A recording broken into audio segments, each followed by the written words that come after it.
Welcome back everybody. Welcome back to Mama Adri and Family Channel. So, Ito po ang mga ingredients namin. ang gagawin po namin is sushi bake.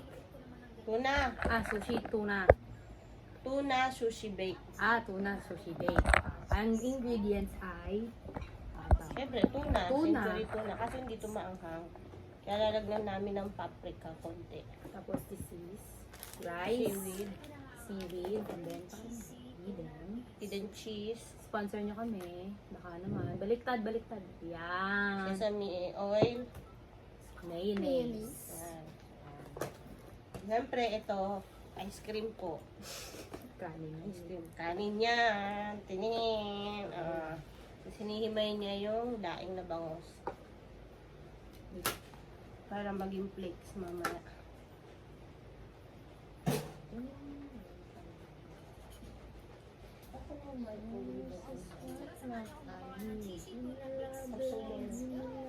Naglinis po ng kamay yan. Nagugas ako ng kamay.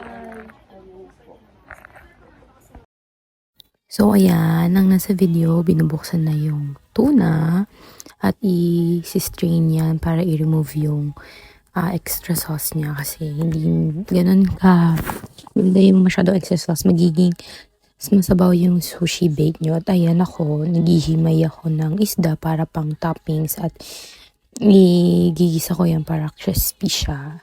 Ayan. Panoodin nyo yung process. Ayan na, sin-strain na siya. Natanggal yung extra oils and sabaw nung canned tuna.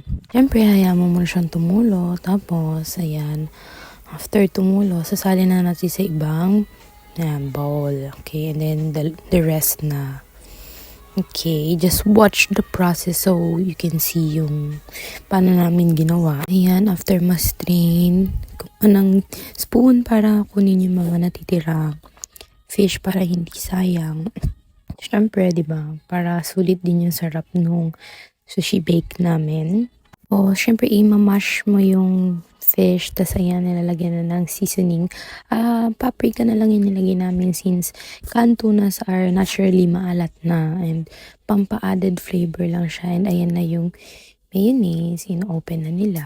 And para mahalo na siya doon sa... So, ayan, watch lang kayo sa paggawa and I will insert music.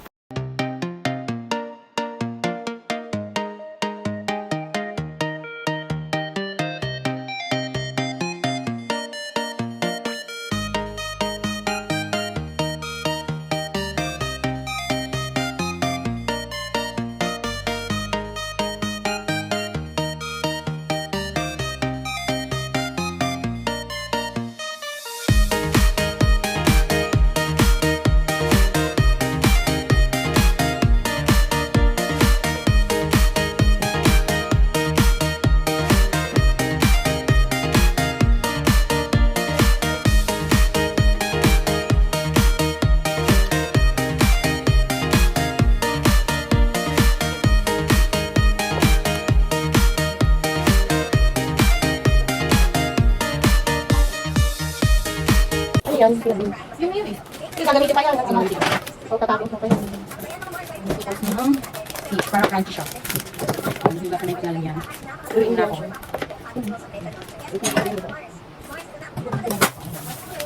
So, pwede pa ito magalit.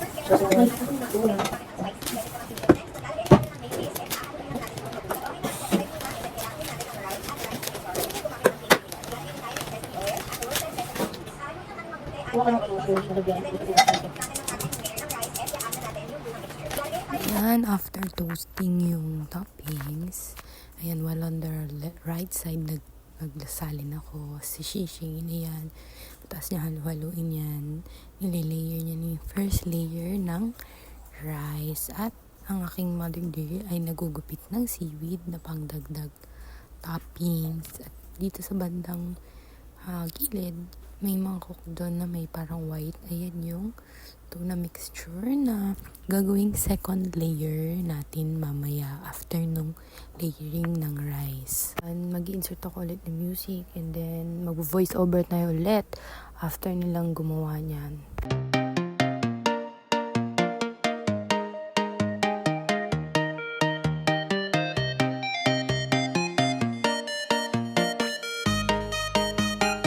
since nalayer na ang first rice, nilalayer na rin ng tuna mixture na meron ng mayo and paprika. So, lalagyan siya ng sesame oil para hindi masyadong mag-dry yung rice and magdadon ng added flavor. And sa makikita nyo, bubuksan siya kasi sealed pa siya. And ayan. Ilalagay na yan later on. Ayan. Okay. Sprinkle na siya ng aking mother dear. Ayan. Pati doon. Kasi yan. Hahaluin ulit yan ni Shane para mas incorporated yung flavor. Diba? And mag-insert tayo ulit ng music after that layer.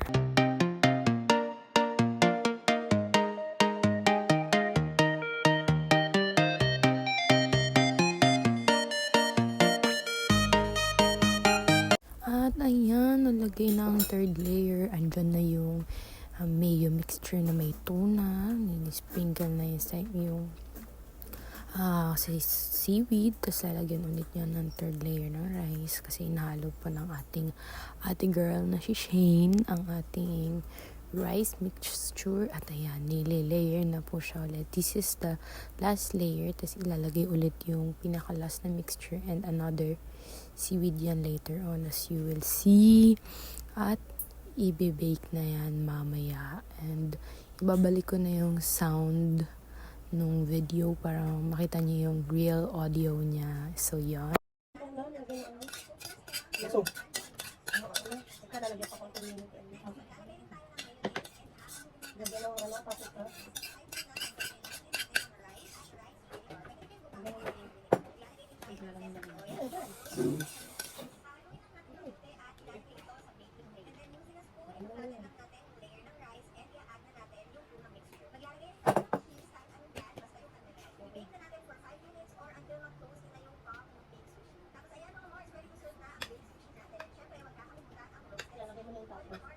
Gumawa siya ng toppings, yung daing na bangos, at saka ano yan?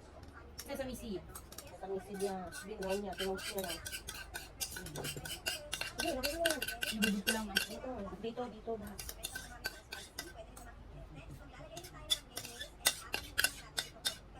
Kalat lahat, sa gilid-gilid.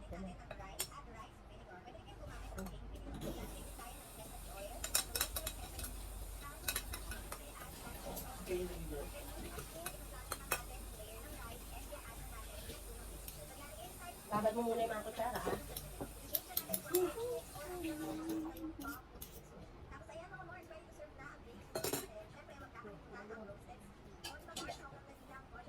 Ay, kiss muna, ayan.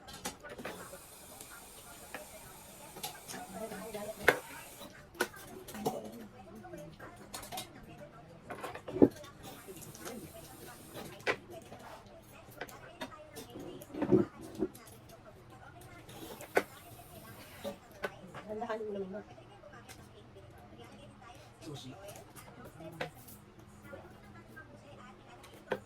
Buka mo lang kasi pag ano.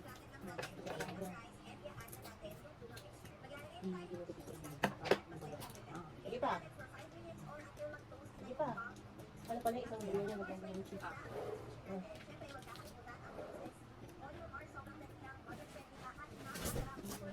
Ito mo dyan.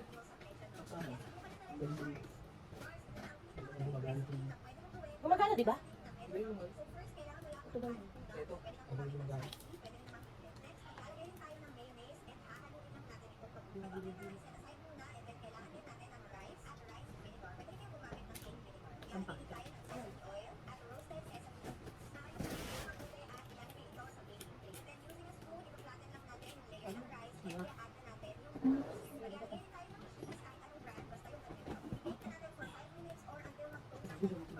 Until mag-toast. Ang kutsara.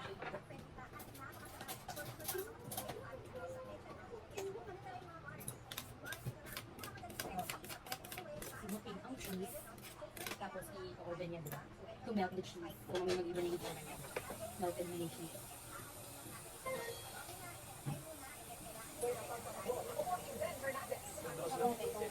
Wala naman. Hindi lang muna.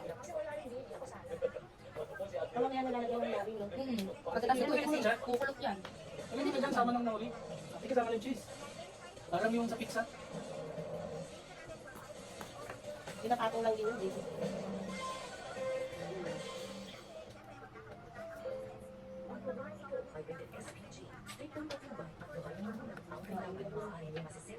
Ibabaw lang bang apoy, be? Okay, ito po. Ito na yun eh. May pet na yun. Ano lang? Tingnan ko ano ginagawa.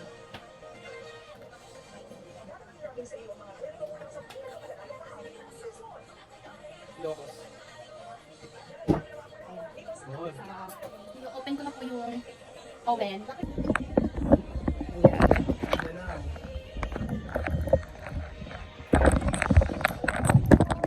Yan. We will open the oven. Eh, wait. Open the lights.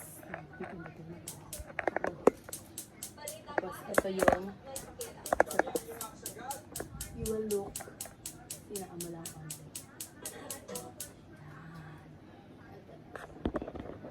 Yan. Babaan ko to ng konti.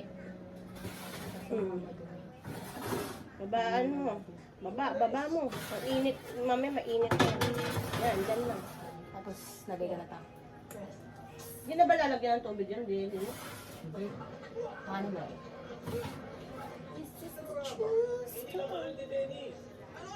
Lalagay na. Saka. You will wait for ilang minutes just to Bagol melt yun eh. ano yun? The cheese. So, we'll be right back. Siya melt lang naman yun eh. Ano yun? Mamaya na muna. Hindi, ikaw nga umano. Dad kunin mga dad. Delicious. Sabi na ako magtatanggal. Yan na.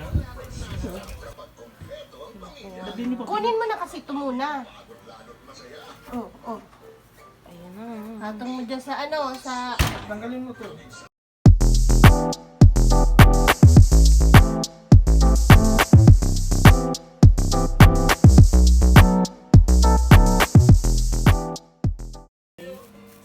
Para ibabalot doon sa baked tuna, sushi bake. So,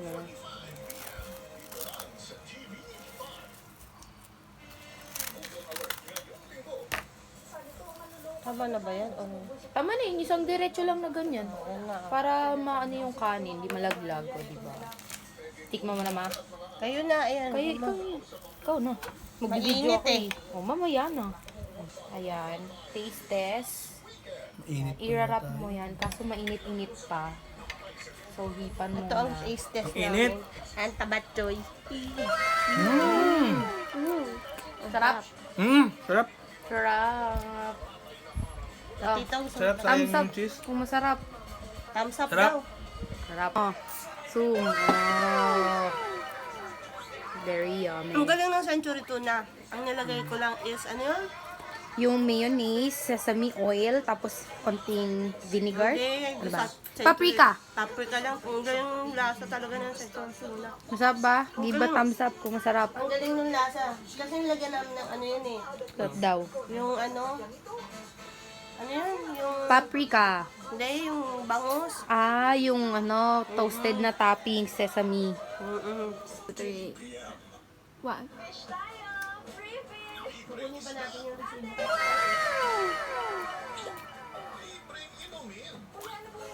Share mo sa story tsaka sa link.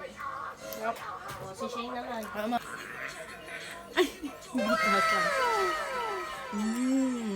What can you say? Be good. Thumbs up if it's good. Maanghang?